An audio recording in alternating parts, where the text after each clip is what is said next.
दिगंबरा दिगंबरा श्रीपाद वल्लभ दिगंबरा. आजचा दिवस साधा नाही. आजपासून सुरू होतोय एक अद्भुत आणि पवित्र प्रवास. श्रीपाद श्रीवल्लभ सारामृत या अमृतमय ग्रंथाचा प्रवास. हा ग्रंथ म्हणजे शब्दांचा संग्रह नाही, तो म्हणजे प्रभूंच्या कृपेचं मूर्त स्वरूप. प्रत्येक अध्याय, प्रत्येक ओळ जणू प्रभूंच्या करुणामय हाताचा स्पर्श घेऊन येते. आजचा हा अध्याय तुम्ही सहज ऐकायला बसलेले नाहीत. हे तुम्हाला बोलावणं आहे. श्रीपाद श्रीवल्लभांच्या दैवी शक्तीने दिलेलं बोलावणं. आज तुम्ही ज्या क्षणी हा अध्याय ऐकत आहात, त्या क्षणी अनंत दैवी शक्ती तुमच्या घराभोवती, तुमच्या मनाभोवती, तुमच्या पाठीमागे, तुमच्या समोर एक अदृश्य कवच तयार करत आहेत. असं कवच जिथे भीती नाही, शंका नाही, फक्त प्रभूंचं संरक्षण आहे. एक छोटी विनंती. जर तुम्ही अध्याय 1, 2, 3, 4 आणि 5 अद्याप ऐकलेले नसतील तर मनापासून सांगते ते आधी नक्की ऐका. कारण हा अध्याय त्या पायऱ्यांशिवाय ऐकला तर त्याचं पूर्ण फल तुम्हाला मिळणार नाही. प्रत्येक अध्यायात प्रभूंची शक्ती वाढत जाते आणि आजच्या अध्यायात तर प्रभू तुमच्या जीवनात परिवर्तनाच्या दार उघडतील. पण अगोदर तुमचं प्रेम दाखवण्यासाठी आता लगेच लाईक करा, शेअर करा आणि सबस्क्राईब करा. हे तुमचं प्रेम आणि भक्तीचे चिन्ह आहे. आणि हो, कमेंटमध्ये आत्ता सुरुवातीलाच लिहा, दिगंबरा दिगंबरा श्रीपाद वल्लभ दिगंबरा. हे लिहिलं की अध्याय सुरू होताच दैवी शक्ती तुमच्या भोवती हालचाल करायला सुरुवात करते. आजच्या अध्यायात तुम्ही एका अशा लीलेचे साक्षीदार होणार आहात, ज्याचं पुण्य ऐकूनसुद्धा भक्तांच्या पापांचा नाश होतो, मन शांत होतं आणि आयुष्याचा अडखळणारा प्रवास एकदम सरळ रेषेत वाहू लागतो. तर आता अधिक विलंब न करता सुरू होत आहे श्रीपाद श्रीवल्लभ सारामृत अध्याय 6. श्वास हळू करा, मन शांत करा आणि प्रभूंच्या कृपाप्रवाहात स्वतःला अर्पण करा. श्री गुरवे नमः. श्रीपादराजं शरणं प्रपद्ये. अध्याय 6. नरसावधारणीचे वृत्त. दुसऱ्या दिवशी सकाळी जपध्यानादी पूर्ण झाल्यावर तिरुमलदास म्हणाले, बाबा, श्रीपाद श्रीवल्लभ या चराचर सृष्टीचे मूल आहेत. ते वटवृक्षासारखे आहेत. त्यांचे अंशावतार सगळेच विविधता असलेल्या पारंब्याप्रमाणे आहेत. तेच मूळ परत भूमीमध्ये जाऊन स्वतंत्र तत्त्व असल्यासारखे दिसते. परंतु त्यांना आधार वटवृक्षच असतो. देवदानवापासून समस्त प्राणीमात्रांना त्यांचाच आधार आहे. त्यांच्याकडूनच समस्त भक्तींना आश्रय प्राप्त होतो. पुनरपी त्या शक्ती त्यांच्यातच विलीन होत असतात. पर्वत शिखरावर पोहोचलेल्या व्यक्तीस सगळ्या वाटा एक सारख्याच वाटतात. त्याचप्रमाणे सगळ्या प्रकारच्या संप्रदायाचे लोक दत्ततत्वामध्येच समन्वय पावतात. प्रत्येक प्राणीमात्रास कांतीचे एक वलय असते. मी पीठिकापुरत राहत असताना तेथे एक योगी आला. तो विग्रहाच्या कांतिवलयाबद्दल माहिती सांगत असे. त्याला व्यक्तीची कांती कोणत्या रंगाची असून किती दूरवर व्यापून आहे ते सांगता येत असे. त्याने श्री कुकुटेश्वरालयात येऊन स्वयंभू दत्ताची सूक्ष्म कांती किती दूर व्यापून आहे आणि कोणत्या रंगाची आहे ह्याची परीक्षा करण्याचे ठरविले. त्या योग्यास स्वयंभू दत्ताच्या ठिकाणी श्रीवल्लभांचे दर्शन झाले. त्यांच्या मस्तकाच्या भोवताली विद्युल्लतेच्या तुलनेची धवलकांती अप्रतिमपणे व्यापून होती. त्या धवलकांतीच्या भोवती खालच्या भागात व्यापून असलेल्या निळ्या रंगाच्या कांतीचे त्यास दर्शन झाले. ती मूर्ती त्या योग्यास बघून म्हणाली, बाबा, दुसऱ्यांचे सूक्ष्म शरीर किती दूर व्यापलेले आहे याची माहिती काढण्याच्या प्रयत्नात अमूल्य जीवनकाळ व्यर्थ घालवू नकोस. प्रथम तुझ्या हिताचा विचार कर. थोड्याच दिवसात तुझा मृत्यू होणार आहे. सद्गती संपादन करण्याचा विचार कर. सर्व सत्यांचा, सर्व तत्वमूलांचा मूल असलेला दत्त मीच आहे. या कलियुगात पादगया क्षेत्रात महासिद्ध पुरुषांच्या, महायोग्यांच्या, महाभक्त्यांच्या प्रेमभरीत आव्हानानेच मी येथे अवतार घेतला आहे. स्वामींच्या या उपदेशाने त्यांच्यातील पूर्व वासनांचा नाश झाला. सूक्ष्म शरीराच्या कांतीची माहिती मिळवण्याची त्याची शक्ती श्रीवल्लभातच विलीन झाली. तो श्रीवल्लभांचे त्यांच्याच स्वगृहात दर्शन घेऊन धन्य झाला. स्वच्छ अशी धवलकांती असलेले श्रीवल्लभ निर्मळ असून संपूर्ण योगावतार आहेत. निळ्या रंगाची कांती असणारे श्रीप्रभू अनंत प्रेमाने करुणेने भरलेले आहेत आणि ह्या गुणांचे हे रंग निदर्शक आहेत. त्या योग्याची विश्रांती झाल्यावर श्रद्धापूर्ण चर्चा सुरू झाली. चतुर्वर्ण विभाग असलेल्या सूक्ष्म शरीराच्या कांतीचा भेद दृष्टीने घ्यावा का, किंवा जन्मसिद्ध कुलगोत्राच्या दृष्टीने निर्णय घ्यावा? कोणत्या वर्गाचा जन्म असला तर वेदोक्त पद्धतीने उपनयन करावे, कोणत्या वर्णाच्या लोकांचे शास्त्रोक्त म्हणजे पुराणोक्त उपनयन करावे? उपनयनात भ्रुकुटीमध्ये असलेल्या तिसऱ्या डोळ्यांचा संबंध असतो का? नसेल तर काही विशेष आहे का? मेधावी लोक म्हणजे काय?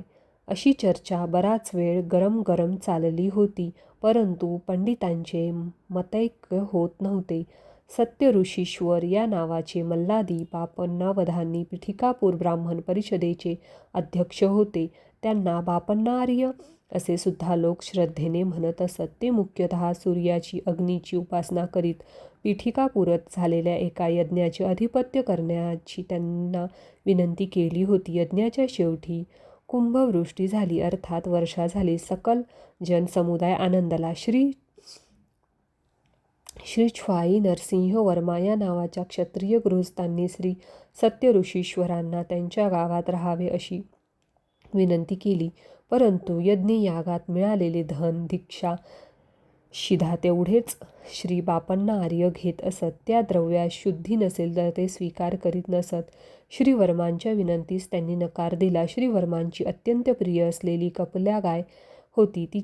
तिचे नाव गायत्री असे होते. ती भरपूर दूध देत असे. ती अत्यंत सुशील आणि साधू स्वभावाची होती. एकदा गायत्री दिसेनासी झाली, कुठेतरी हरवली, रस्ता विसरली असे वर्तमान श्री वर्मांना कळाले. श्री बापन्ना आर्य ज्योतिष शास्त्राचे पंडित असल्याने वर्मांनी त्यांना गायत्रीच्या क्षेमकुशलासंबंधी प्रश्न केला. तेव्हा श्यामलाबापुरम सामर्लाकोटामध्ये खान साहेब नावाचा कसाई आहे, त्याच्याकडे ती आहे. लगेच न गेल्यास तिचा वध होण्याची भीती आहे. बापन्ना आर्य म्हणाले. वर्मांनी श्यामलाबापुरास मनुष्यास पाठवण्याच्या प्रयत्नात बापन्ना आर्यांना एक अट घातली. बापन्ना आर्याच्या वचनानुसार गायत्री मिळाली तर वर्मांनी 3 एकर भूमी, निवासास योग्य असे घर बापन्ना आर्यांना त्यांच्या पंडितांचा बहुमान म्हणून द्यावे. बापन्ना आर्यांनी त्यांचा अंगीकार न केल्यास गोहत्येचे पातक प्राप्त होईल. बापन्ना आर्य संकट स्थितीत पडले. त्यांनी हे दान जर नाही घेतले तर वर्मा त्या गायीची हत्या होऊ देतील, त्यामुळे गोहत्येचे पातक लागेल. गोहत्या पातकापेक्षा पंडित बहुमानाचा स्वीकार करणे श्रेयस्कर ठरले आणि गायत्रीची रक्षा झाली. पीठिकापूरवासियांचे नशीब उघडले. श्री बापन्नावधांनी 3 खंडी धान्य देणाऱ्या भूमीचे मालक झाले. त्यांना निवासासाठी घराची व्यवस्था झाली. श्री बापन्ना आर्यांनी व्यंकटावधानी नावाचा मुलगा व सुमती नावाची मुलगी झाली.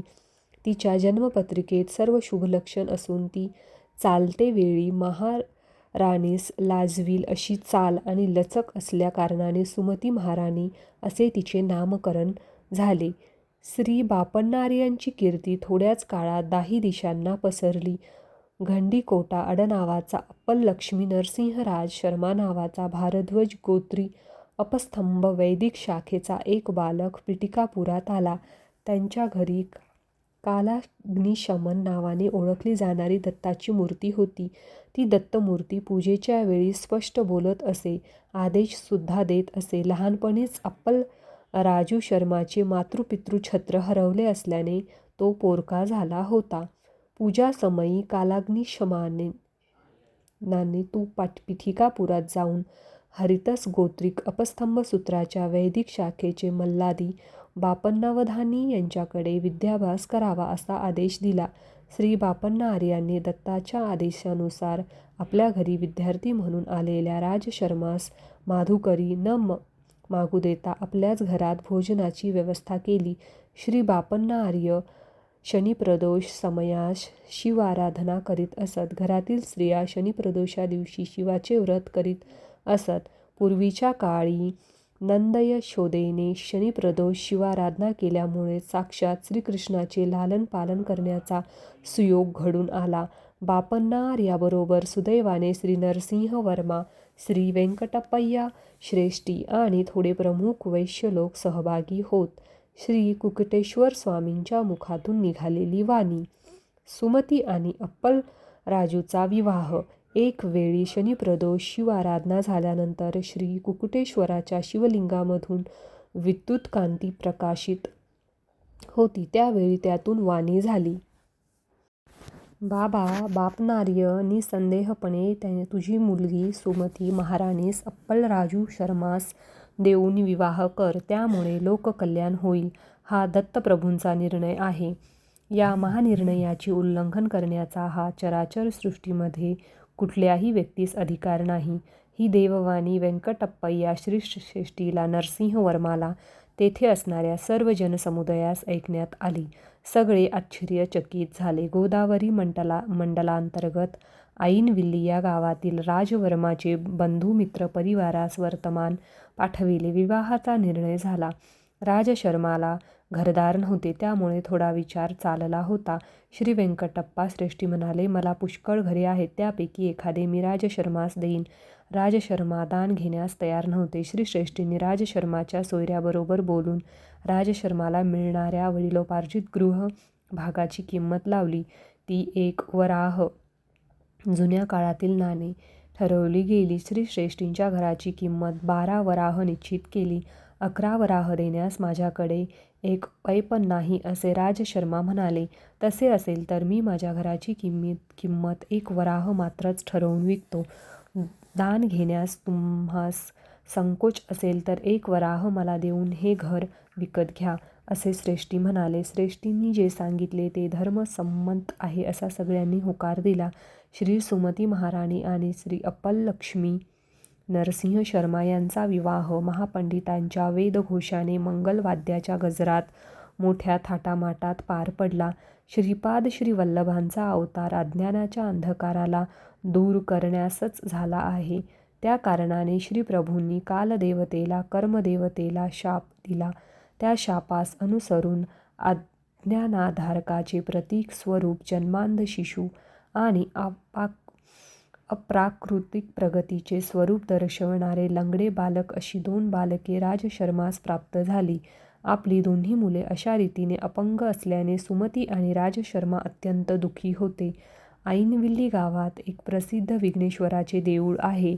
श्रीराज शर्मा यांच्या दुःखाचा परिहार करण्यासाठी त्यांचे नातेवाईक तेथील महाप्रसाद पीठिकापुरात घेऊन आले. सुमती आणि राजशर्मांनी तो प्रसाद आदराने घेतला. त्या दिवशीच रात्री सुमती महाराणीला स्वप्नात ऐरावताचे दर्शन झाले. नंतर काही दिवस शंख, चक्र, गदा, पद्म, त्रिशूल, विविध देवतेचे, ऋषींचे, सिद्धपुरुषांचे, योग्यांचे अशी अनेक दर्शने तिला स्वप्नात होत होती. काही दिवसांनी जागृतावस्थेत सुद्धा तिला दिव्य दर्शन होऊ लागले. डोळे झाकले की पडद्यावरील चित्रपटासारखे दिव्य कांतिमय तपसमाधीतील मग्न असलेले योगी मुनी अद्भुत दर्शन देत. देवतांचे जन्मनक्षत्र आणि सुमतीच्या प्रसव समयाचे नक्षत्रात असलेले संबंध. सुमती महाराणीने आपल्या पित्यास दिव्य अनुभवाबद्दल सविस्तर सांगितले.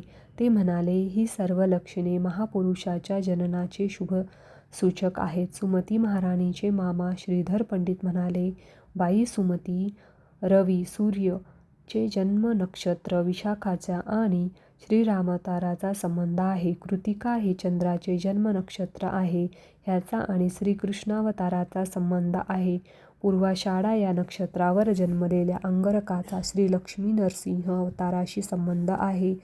श्रवण नक्षत्रावर जन्मलेल्या बुधाचा बुद्ध अवताराशी संबंध आहे. पूर्वा फाल्गुनी नक्षत्रावर जन्मलेल्या गुरूचा विष्णू अंशाशी संबंध आहे. पुष्य नक्षत्रावर जन्मलेल्या शुक्राचा भार्गवरामाशी संबंध आहे. रेवती नक्षत्रावर जन्मलेल्या शनीचा कुर्मावताराबरोबर संबंध आहे. भरणी नक्षत्रावर जन्मलेल्या राहूचा वराह अवताराशी संबंध आहे. आश्लेषा नक्षत्रावर जन्मलेल्या केतूचा मत्स्यावताराशी संबंध आहे. तू मला प्रश्न केलेल्या समयी देवी रहस्याशी संबंध आहे. कोट्यावधी ग्रहांना, नक्षत्रांना, ब्रह्मांडाच्या स्थितीगतीला निर्देश देणारे दत्तप्रभूच जन्मास येतील असे मला निश्चित वाटते. दत्तप्रभू हे नित्यवैभवी विभूती. आपले दिव्य अनुभव आणि श्रीधर पंडित यांच्या मते सुमती महाराणीने राजशर्मास सांगितले. तेव्हा राजशर्मा म्हणाले, मी पूजा करते समयी कालाग्नी शमन दत्तांना विचारतो. कालाग्नी शमन दत्तात्रयांची पूजा होत असता कोणत्याही माणसाने ती पाहू नये असा नियम आहे. पूजेनंतर दत्तप्रभू मानवाच्या रूपात समोर बसून बोलतात, नंतर परत त्या मूर्तीमध्ये विलीन होतात. हा रोजचा आमचा नियम आहे. सामान्य विषय किंवा स्वार्थभरित समस्या आम्ही दत्ताला निवेदन करीत नाही. त्या दिवशी पूजेसमयी दत्त महाराज प्रसन्न होते. पूजेनंतर ते मानवी रूपात समोर बसले आणि श्रीधरा या असे बोलविले. दत्तमूर्तीमधून एक रूप बाहेर पडले आणि त्यांच्यासमोर ध्यानस्थ बसले. परत आपल्या बोटाने संकेत करीत श्रीधरा या असे म्हणाले. तात्काळ ते रूप त्यांच्यातच विलीन झाले. राजशर्माला हे सगळेच आश्चर्यजनक होते. श्री दत्तप्रभू म्हणाले, तू आता पाहिलेले रूप येणाऱ्या शताब्दीतील येणारा एकुलता एक अंशावतारच आहे. माझ्यात लीन झालेल्या जीवनमुक्तांना सुद्धा मी बोलावताच यावे लागते आणि ज्या अशी आज्ञा झाल्यास पडद्याआड झाल्यासारखे जावे लागते. माझ्या आज्ञेचे पालन करणे त्यांना चुकतच नाही. माझ्या लीला विभूती केवळ भूमीवरच परिमित नाहीत. हे ब्रह्मांड सारेच माझ्या हातातील खेळण्याच्या चेंडूसारखे आहे. मी एका पायाने लत्ता प्रहार केल्यास कोट्यावधी योजने पार करतो. मी जन्ममृत्यूच्या अतीत आहे असे म्हणत श्रीप्रभूंनी राजशर्माच्या भूमध्यात स्पर्श केला. लगेच राजशर्माला पूर्वजन्माची स्मृती आली. त्याने एका युगात विष्णुदत्त या नावाने जन्म घेतला असून त्याची पत्नी सुमतीने सोमदेवम्मा नावाने जन्म घेतला होता असे ज्ञात झाले. श्री दत्त महाराज पुढे म्हणाले, मी दत्त या रूपाने दर्शन देऊन तुमची काय इच्छा आहे असे विचारले होते. त्यावेळी पितृश्राद्धाच्या दिवशी जेवायला यावे अशी विनंती तुम्ही केली होती. सूर्याग्नीबरोबर मी श्राद्धाचे जेवण केले. तुमच्या पितृदेवतांना शाश्वत ब्रह्मलोकांची प्राप्ती करून दिली. मी श्रीपाद श्रीवल्लभ या नावाने अवतार घेऊन गेल्या 100 वर्षापासून ह्या भूमीवर योग्यांना, महापुरुषांना दर्शन देतच आहे. पीठिकापुरत सवितृक्राठक चयन भारद्वाज महर्षीने त्रेतायुगात केला होता. तेव्हाचे त्या होमाचे भस्म पर्वतासारखे जमून बसले. कालांतराने ते भस्म द्रोणाग्री पर्वतावर शिंपडले गेले. मारुती द्रोणाग्री पर्वत घेऊन जात असताना एक छोटा भाग गंधर्वपुरात, गाणगापुरात पडला. गंधर्वनगर, भीमा, अमरजा पवित्र नद्यांचा संगम प्रदेश आहे. श्रीपाद श्रीवल्लभांचा अवतार समाप्तीनंतर मी मीन अंश, मीन लग्नावर करंजनगरीत शुक्ल यजुर्वेदीय वाजसनेय माध्यादीन शाखेत नरसिंह सरस्वती या नावाने जन्म घेऊन गंधर्वनगरात अनेक लीला करीन. श्रीशैल्यातील कर्दळी वनात 300 वर्ष तपोसमाधीनंतर स्वामी समर्थ या नावाने प्रज्ञापुरात निवास करीन. जेव्हा शनी मीनेत प्रवेश करेल तेव्हा त्या शरीराचा त्याग करीन.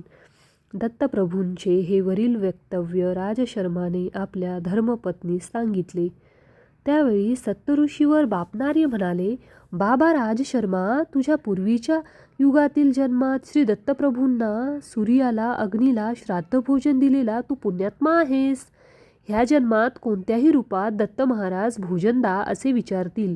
तो दिवस पितृश्राद्धाचा असला तरी कसलाही विचार न करता ब्राह्मण जेवायच्या अगोदरच श्री दत्ताने भोजन विचारले तर जरूर वाढावे. बाई सुमती, ही गोष्ट लक्षात ठेव. बाबा शंकरभट्टा, दत्तप्रभूंच्या लीला अलौकिक आहेत. आत्तापर्यंत कधीही न ऐकलेल्या आणि अपूर्व आहेत. महालया अमावस्येचा दिवस होता. राजशर्मा पितृश्राद्धाच्या तयारीत होता. दारासमोर भवती भिक्षाम देही असा आवाज ऐकला आणि त्या अवधूताला सुमती महाराणीने भिक्षा घातली.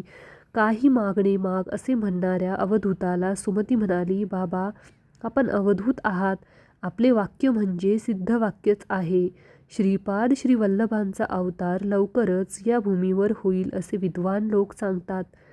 दत्तप्रभू आता कोणत्या रूपात संचार करीत आहेत?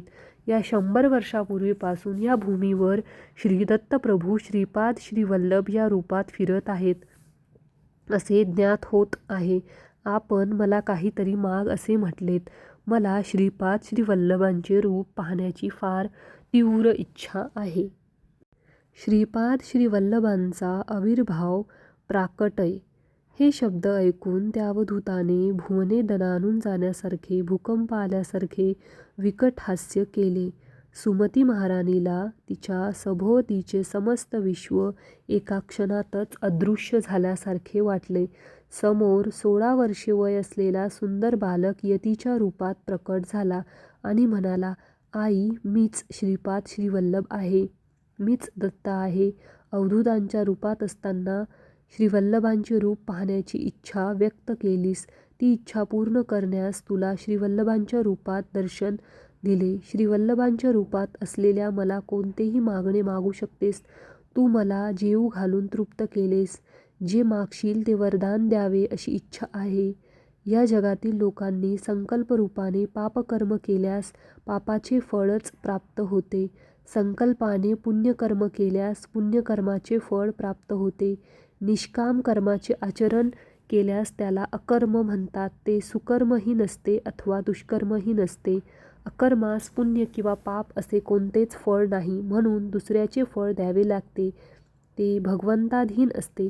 अर्जुनाने अकर्म केल्यामुळेच श्रीकृष्णाने त्याला कौरवांना मारावयास सांगितले. तसे मारल्यास पाप लागणार नाही असे श्रीकृष्णाने अर्जुनास सांगितले होते. कौरवांचा संहार हा भगवंत निर्णयच होता. तुम्ही दंपतींनी पण विशेष असे अकर्म केले आहे, म्हणून लोकहितार्थाने काहीतरी प्रतिफळ दिले पाहिजे. निसंदेहाने तुझी इच्छा मला सांग, न चुकता ती मी पुरवीन. श्री दत्तांच्या दर्शनानंतर सुमती महाराणीला स्फुरलेला संकल्प. ती दिव्य मंगलमूर्ती पाहून सुमती महाराणीने पादाभिवंदन केले. श्री वल्लभांनी सुमती महाराणीला उचलून उभे केले व म्हणाले, आई, मुलाच्या पाया पडणे हे अयोग्य आहे. याने मुलाचे आयुष्य क्षीण होते. तेव्हा सुमती म्हणाली, श्री वल्लभ प्रभू आई म्हणून बोलाविलेत. आपले हे सिद्ध वाक्य आहे, तेच बोल खरे करावे.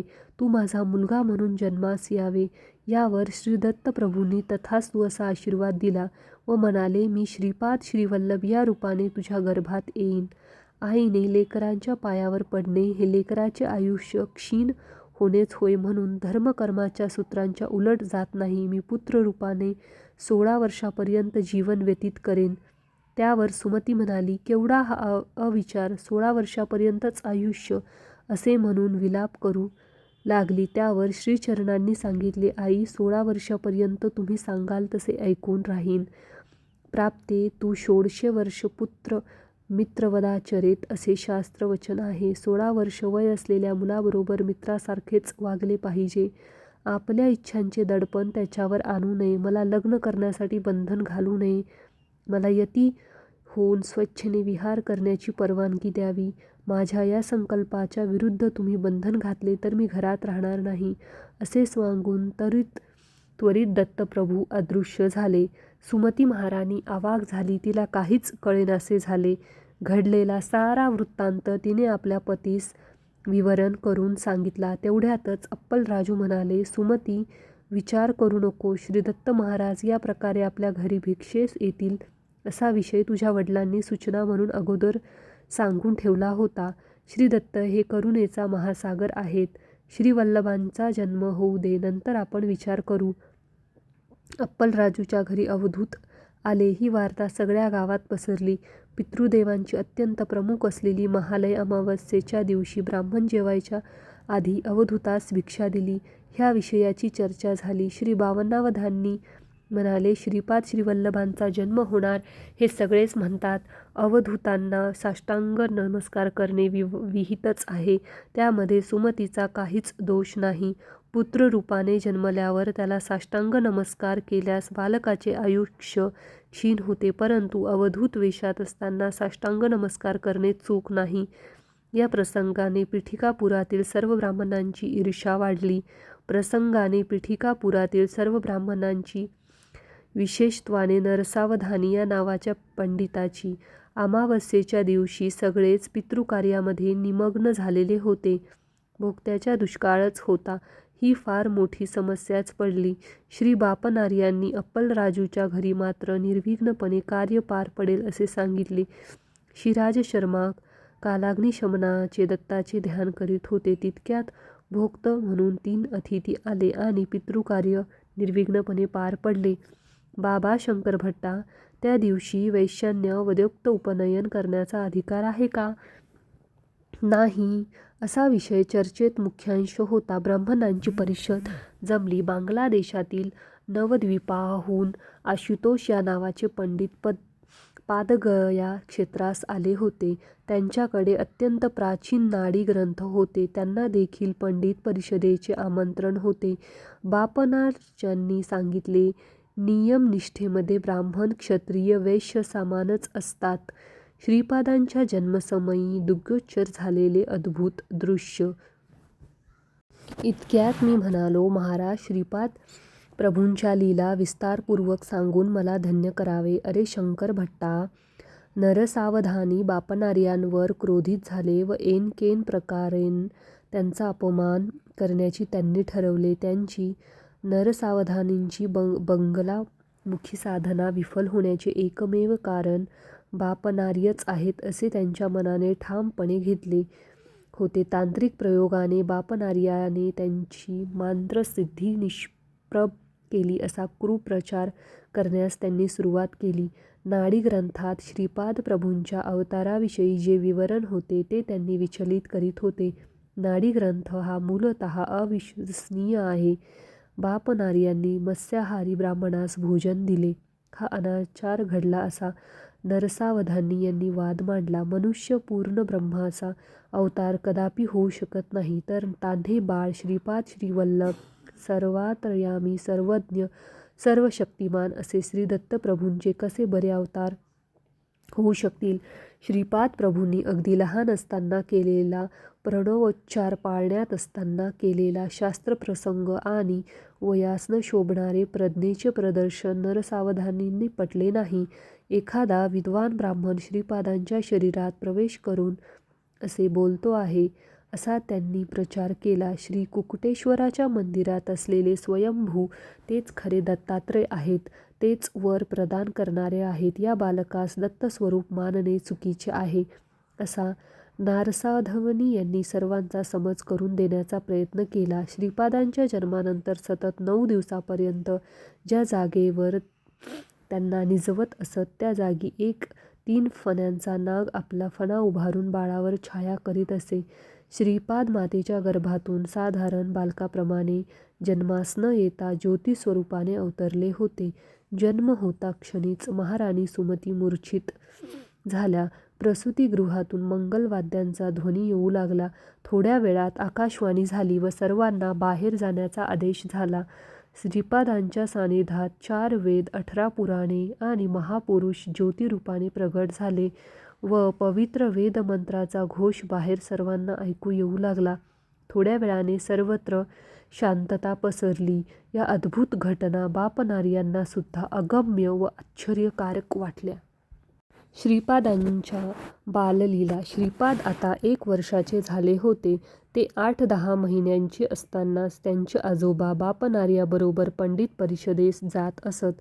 आजोबा आपल्या नातवाला बरोबर घेऊन जात. नरसावधानी आपल्या घरी राजगिऱ्याचे पीक काढीत. राजगिऱ्याची भाजी अत्यंत रुचकर असते.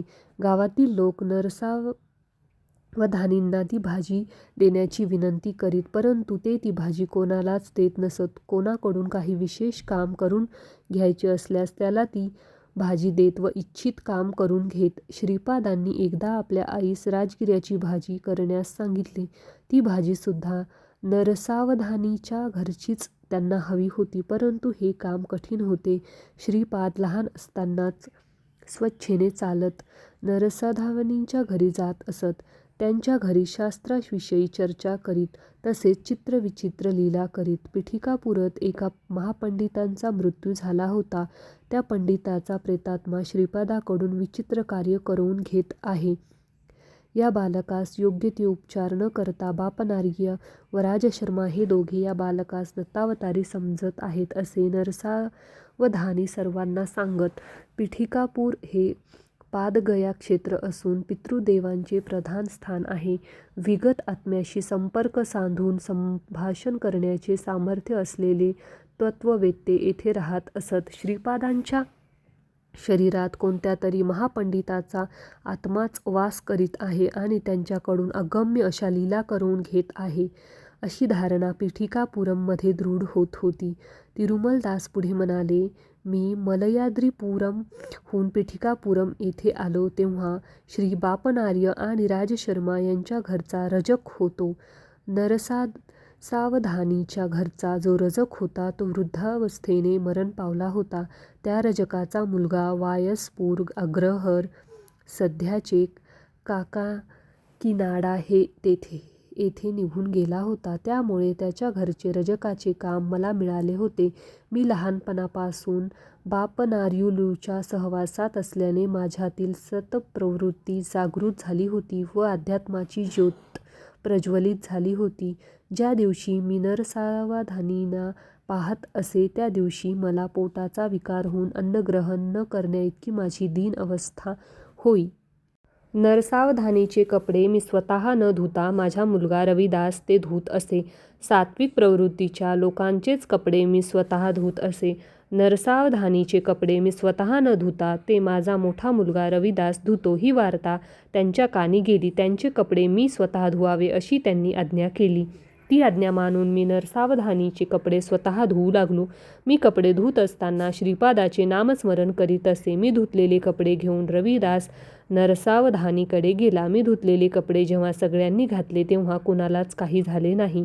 परंतु नरसावधानींनी ज्यावेळी ते कपडे घातले तेव्हा त्यांना त्यांच्या अंगावर विंचू गोम सरपटत असल्यासारखे वाटले. त्या कपड्यामध्ये त्यांचे शरीर अग्नीवर ठेवल्याप्रमाणे पोळू लागले. नरसावधानींनी मला बोलावले व ते रागाने म्हणाले, कोणत्या तरी क्षुद्र विद्येचा मंत्राचा प्रयोग मी कपड्यावर केला आहे. त्या अपराधाबद्दल त्यांनी माझी न्यायाधीशाकडे तक्रार केली. परंतु चतुर न्यायाधीशांनी मला निर्दोष जाहीर करून सोडून दिले. मी आनंदात घरी आलो. थोड्याच वेळात श्रीपाद प्रभू एका 16 वर्षाच्या युवकाच्या रूपात आमच्या घरी आले. श्रीपाद प्रभू वाटेल त्या रूपात येऊन भक्तांना दर्शन देत असत.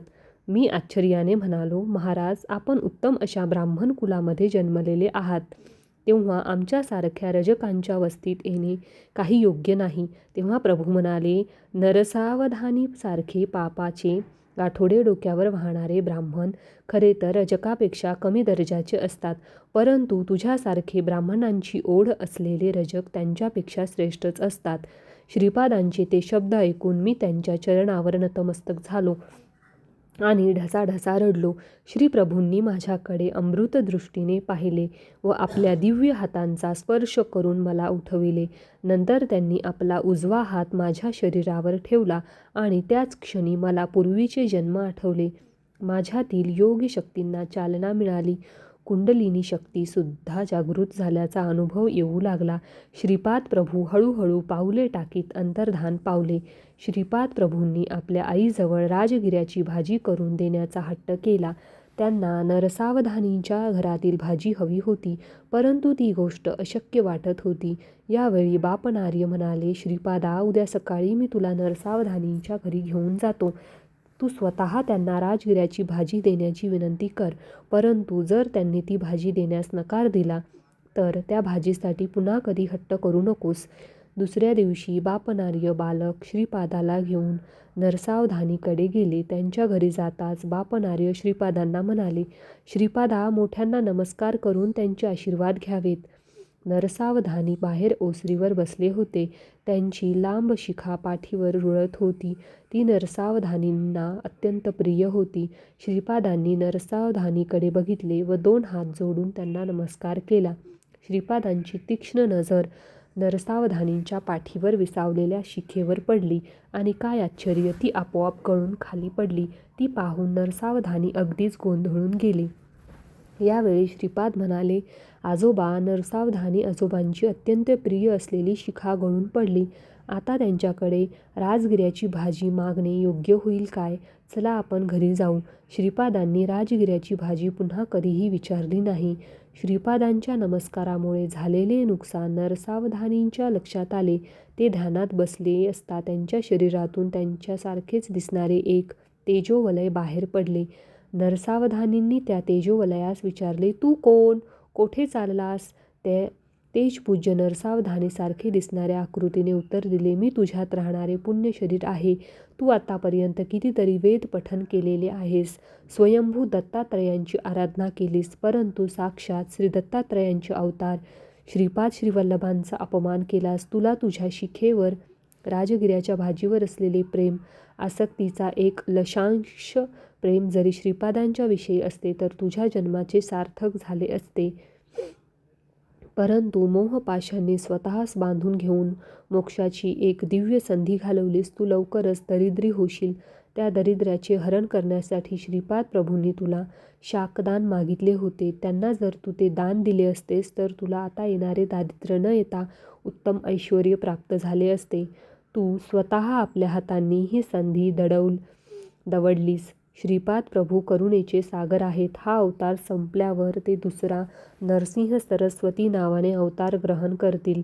त्यावेळी तू एक दरिद्री ब्राह्मणाच्या रूपात जन्म घेशील. त्या जन्मात सुद्धा तू घरी राजगिऱ्याची भाजी पिकवशील. त्यावेळी योग्य समय पाहून मी पुन्हा तुझ्या शरीरात प्रवेश करीन.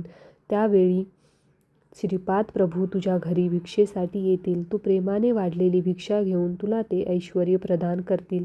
सध्या मात्र मी तुझे शरीर सोडून जात आहे.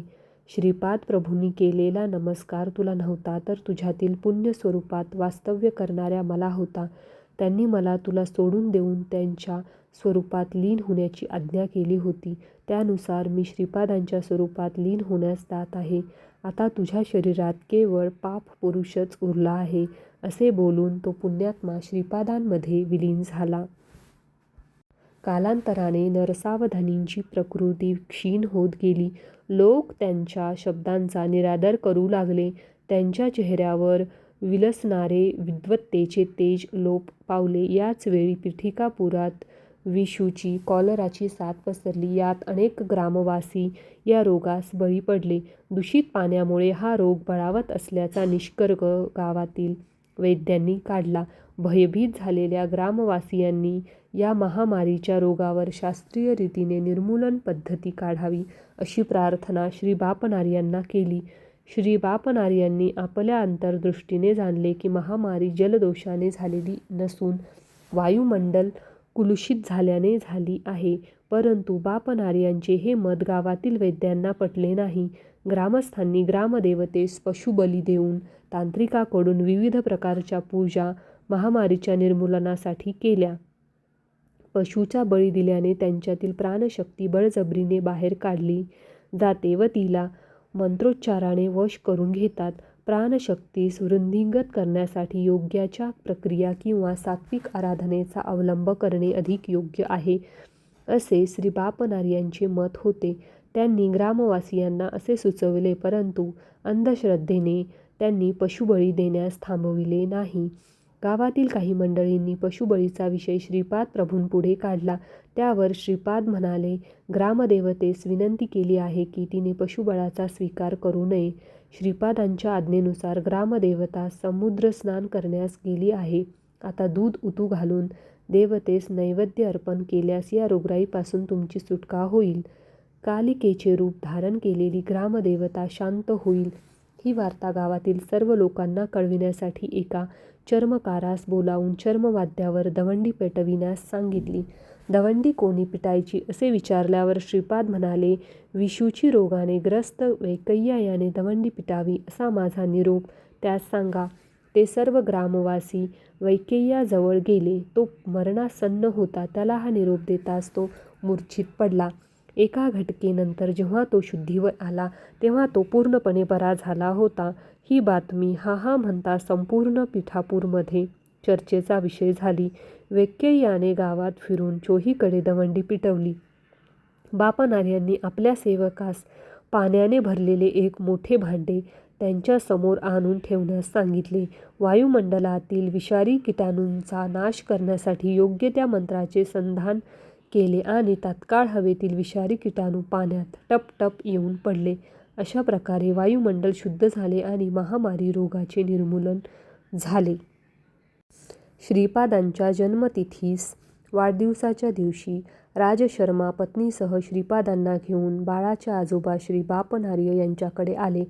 ज्या ज्या वेळी बापनार्यांनी श्रीपादांच्या चरणावरील शुभचिन्हे पाहण्याचा प्रयत्न केला त्या त्यावेळी त्यांना कोटी कोटी सूर्याच्या तेजस्वितेचा अनुभव येई व ती शुभचिन्हे त्या तीव्र प्रकाशात दिसत नसत, याचे त्यांना राहून राहून आश्चर्य वाटे. परंतु त्या दिवशी उषाकाली साळीच्या कोंड्यावर दिव्य असे पदचिन्ह दिसले. त्यांनी आपली कन्या सुमतीस विचारले, बाळा, या कोंड्यावरून कोण गेले? तुमचा लाडका नात तूच येथून गेला, आणखीन कोण बाबा? सुमतीने उत्तर दिले, ते पदचिन्हे 16 वर्षीय कुमाराच्या पदचिन्हासारखे होते. आजोबांनी श्रीपादांना आपल्या मांडीवर घेतले व त्याच्या चरणकमलांचे ते निरीक्षण करू लागले. यावेळी त्यांना दिव्य प्रकाश न दिसता मीच साक्षात दत्तात्रयांचा अवतार आहे असे सूचित करणारा सुस्पष्ट असा चिन्हांचे दर्शन झाले. त्या दिव्य चरणांचे बापनार्यांनी कौतुकाने चुंबन घेतले. हा बालक श्री दत्तात्रयाचा अवतार असल्याचा त्यांचा निर्धार दृढ झाला. त्याच वेळी त्यांच्या मुखातून श्री दत्ताच्या स्तुतीपर पद आपोआप निघाले. या दिव्य चरणांच्या दर्शनाने बापनार्यांच्या अंगी अष्टभाव सिद्ध झाले. त्यांच्या डोळ्यातून आनंदाश्रू वाहू लागले. ते श्रीपादांच्या गालावर ओघळले आणि मोत्याचा बिंदू सारखे चमकत होते. आजोबांनी आपल्या उपरण्याने हळुवारपणे श्रीपादांच्या गालावरील ते थेंब पुसले. यावेळी श्रीपाद म्हणाले, आजोबा, तुम्ही सौरमंडलातून शक्तिपात करून ती शक्ती श्रीशैल्यस्थित असलेल्या स्वयंभू श्री दत्तात्रयांच्या ठायीसुद्धा आकर्षित झाली. गोकर्ण महाबळेश्वर क्षेत्रास अधिक शक्तिसंपन्न करण्याचा संकल्प आहे. प्राणिमात्रातून जे अनिष्ट स्पंदन बाहेर पडतात त्या स्पंदनांना माझ्यात लय पावून जे माझे साधक आश्रित आहेत त्यांना त्यांच्याप्रती शुभ स्पंदनांचे प्रसारण व्हावे असा माझा संकल्प आहे. गोकर्ण महाबळेश्वर हे परमेश्वराचे आत्मलिंग आहे. त्यांच्या केवळ दर्शनाने मुक्ती साध्य होते. तसेच श्रीशैल्याच्या दर्शनाने सुद्धा मुक्तीचे फळ प्राप्त होते. येथील मल्लिकार्जुनास शक्ती संपन्न करण्याचा संकल्प आहे. तुम्ही सत्य ऋषी आहात. मी यतीच्या रूपात होतो तेव्हा आईने मला नमस्कार केला, त्यामुळे मी अल्पायुषी होणार असे आपले मत होते. परंतु आईने मला श्रीपाद रूपात नमस्कार केला म्हणून मी अल्पायुषी होणार असे म्हणलो तेव्हा आपल्या दोघांचेही म्हणणे खोटे होऊ नये म्हणून मी केवळ 16 वर्षेपर्यंत तुमच्या घरी राहण्याचे ठरविले आहे. संसार बंधनातून मुक्तीची इच्छा करणाऱ्या मुमुक्षांना अनुग्रह देण्याचे कार्य पुढे आहे. मी चिरंजीव असावे असा तुमचा संकल्प आहे, तो मी पूर्तीस नेईन. श्रीपाद श्रीवल्लभ हे स्वरूप गुप्त करेन. नरसिंह सरस्वती हा अवतार घेतला तरी श्रीपाद श्रीवल्लभ रूप हेच नित्य सत्य रूप म्हणून राहील. नरसिंह सरस्वतीचे अवतार कार्य पूर्ण करून श्रीशैल्यास असलेल्या कदलीवनात 300 वर्षपर्यंत तपश्चर्या करून प्रज्ञापूर अक्कलकोट येथे स्वामी समर्थ रूपात प्रकट होईन. तेथील वटवृक्षामध्ये माझी प्राणशक्ती प्रवेश करवून मल्लिकार्जुन शिवलिंगात विलीन होईन. बापनार्यांना हे सगळे आश्चर्यकारक व अद्भुत असे वाटले. आजोबांच्या घरी पहिल्या वर्षीचा वाढदिवस अति आनंदात व थाटाने साजरा झाला. पिठिकापुरमला त्या दिवशी आणखी एक आश्चर्य घडले. नरसावधानी, देवळाचे पुजारी आणि अजून काही मंडळी कुकटेश्वराच्या मंदिरात दर्शनाला गेले असताना त्यांना तेथे स्वयंभू दत्तात्रयांची मूर्ती दिसली नाही. मंदिरातील मूर्ती दिसेनाशी झाल्याची वार्ता गावात दावनलासारखी पसरली. नरसावधानींच्या विरुद्ध असलेला एक तांत्रिक मूर्ती अदृश्य होण्याचे कारण नरसावधानींनीच आहेत असे मोठ्या तावातावाने म्हणू लागला. नरसावधानी क्षुद्रविद्येचे उपासक आहेत, त्यांनीच मूर्ती अदृश्य केली असा प्रचार गावात करण्यास त्यांनी सुरुवात केली. पिठापुरमच्या ब्राह्मणांनी नरसावधानींच्या घराची झडती घेण्याचे ठरविले.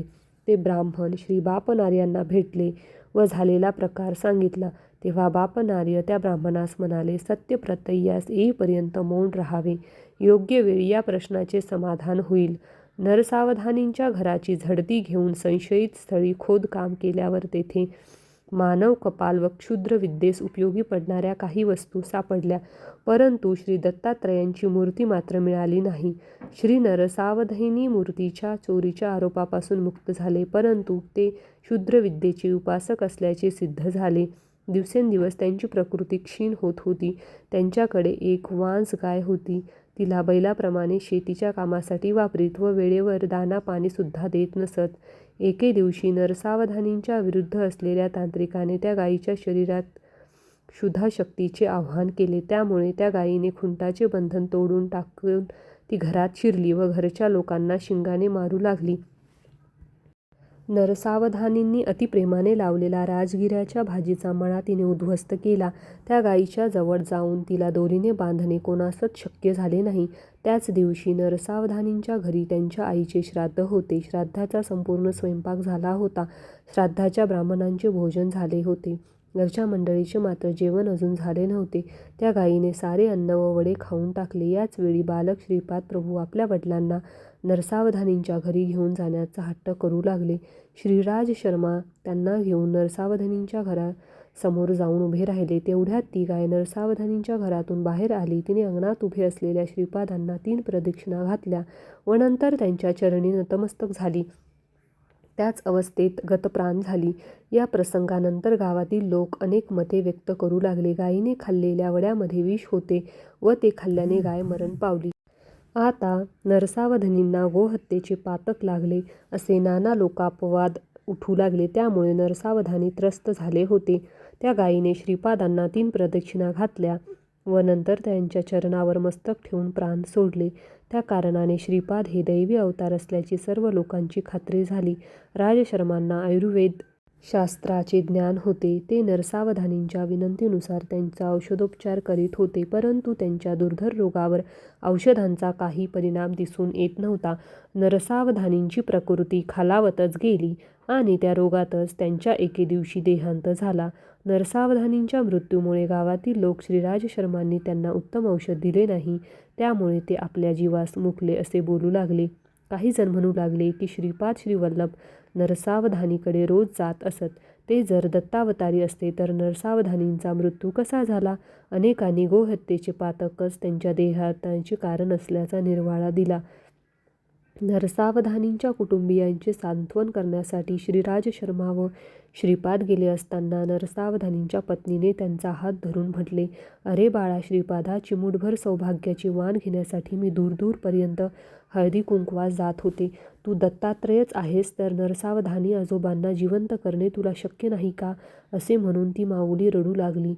नवनीतासम मृदू हृदय असलेल्या श्रीपाद प्रभूंनी त्या मातेचे अश्रू पुसले. शवयात्रा सुरू झाली. राजशर्मा व श्रीपाद त्या अंतिम यात्रेत सहभागी झाले. नरसावधानीच्या ज्येष्ठ पुत्राने पित्याच्या चितेस अग्नी देण्यासाठी अग्नी हातात घेतला.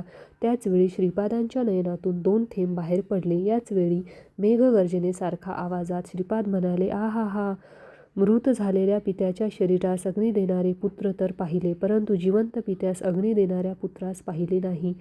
हे वक्तव्य ऐकून स्मशानात जमलेले सारे लोक निस्तब्धतेने श्रीपादांकडे पाहू लागले. श्रीपादांनी चितेवर असलेल्या नरसावधानींच्या भूमध्यावर अंगुष्ठाने स्पर्श केला. त्या दिव्य स्पर्शाने नरसावधानींच्या अंगात चैतन्य स्फुरू लागले आणि आश्चर्य असे की काही क्षणातच ते चितेवरून खाली उतरले. त्यांनी श्रीपाद प्रभूंना साष्टांग नमस्कार केला. नंतर ते सर्व लोकांबरोबर घरी परतले. त्यांना सजीव घरी आलेले पाहून त्यांच्या पत्नीस अत्यंत आनंद झाला. श्रीपाद प्रभूंच्या अंगुष्ठ स्पर्शाने नरसावधानींना कर्मसूत्राचे सूक्ष्म ज्ञान आले. त्यांच्या घरातील मृत झालेली वांज गाय ही गत जन्मातील नरसावधानींचीच माता होती. त्यांच्या घरी असलेला बैल हे त्यांचे पिताश्री होते. या गोष्टीचा बोध नरसावधानींना झाला. मरतेसमयी त्या गायीने श्रीपाद प्रभूंना आपले दूध त्यांनी प्यावे अशी विनंती केली होती. पुढच्या जन्मी जेव्हा वांज म्हैस म्हणून ती जन्माला येईल त्यावेळी श्रीपाद प्रभू नरसिंह सरस्वती अवतारात तिचे न पान करतील. हे श्रीपादांनी गायीस दिलेले वचन नरसावधानींना कळले. ज्या तांत्रिकाने नरसावधानीवर प्रयोग केला होता त्याचा मृत्यू लवकरच होणार असून पुढच्या जन्मी तो ब्राह्म राक्षसाच्या योनीत जन्म घेणार असून त्याच्यावर यतिरूपात असलेल्या श्रीपादांचा अनुग्रह होईल असे सूक्ष्म लोकातील विषय नरसावधानींना श्रीपादांच्या कृपाप्रसादाचे ज्ञात झाले. त्यांना स्वतःच्या पुढील जन्माची माहितीसुद्धा कळली. पुढील जन्मात त्यांच्या घरी यतिरूपाने श्रीपाद प्रभू येऊन त्यांच्याकडून राजगिऱ्याच्या भाजीची भिक्षा स्वीकारून राजगिऱ्याचे पीक स्वहस्ते नष्ट करून त्याच्या मुळाशी असलेल्या सोन्याच्या नाण्यांनी भरलेला हंडा त्यांना देतील. ही भविष्यवार्ता नरसावधानींना श्रीपादांच्या अंगुली स्पर्शाने कळली होती. श्रीपादांचा चेहरा अतिशय सात्विक, सुंदर, दैदिप्यमान असा होता. त्यांची तुलनाच होऊ शकत नाही. श्रीपाद प्रभूंनी नरसावधानी आणि त्यांच्या पत्नीस केलेले उपदेश, त्यांच्या अनुग्रह केलेली विधाने मी तुला उद्या सांगेन. आता आपण त्यांचे स्मरण करीत भजनात रंगून जाऊया. ज्या ठिकाणी त्यांचे नामस्मरण, भजन, कीर्तन होते त्या ठिकाणी श्रीपाद प्रभू सूक्ष्म रूपाने संचरण करीत असतात. हे अक्षर सत्य आहे. तिरुमलदासासारख्या भक्तांच्या सतगतीने संगतीने आनंदाने आम्ही पुलकित झालो. श्रीपाद श्रीवल्लभांचा जय जयकार असो. दिगंबरा दिगंबरा श्रीपाद वल्लभ दिगंबरा. दिगंबरा दिगंबरा श्रीपाद वल्लभ दिगंबरा. दिगंबरा दिगंबरा श्रीपाद वल्लभ दिगंबरा. दिगंबरा दिगंबरा श्रीपाद वल्लभ दिगंबरा. दिगंबरा दिगंबरा श्रीपाद वल्लभ दिगंबरा. दिगंबरा दिगंबरा श्रीपाद वल्लभ दिगंबरा. दिगंबरा दिगंबरा श्रीपाद वल्लभ दिगंबरा. आजचा व्हिडिओ तुम्हाला कसा वाटला ते नक्की कमेंट करून सांगा आणि कमेंटमध्ये स्वामी नामाचा आणि श्रीपाद प्रभूंचा जय जयकार करायला विसरू नका.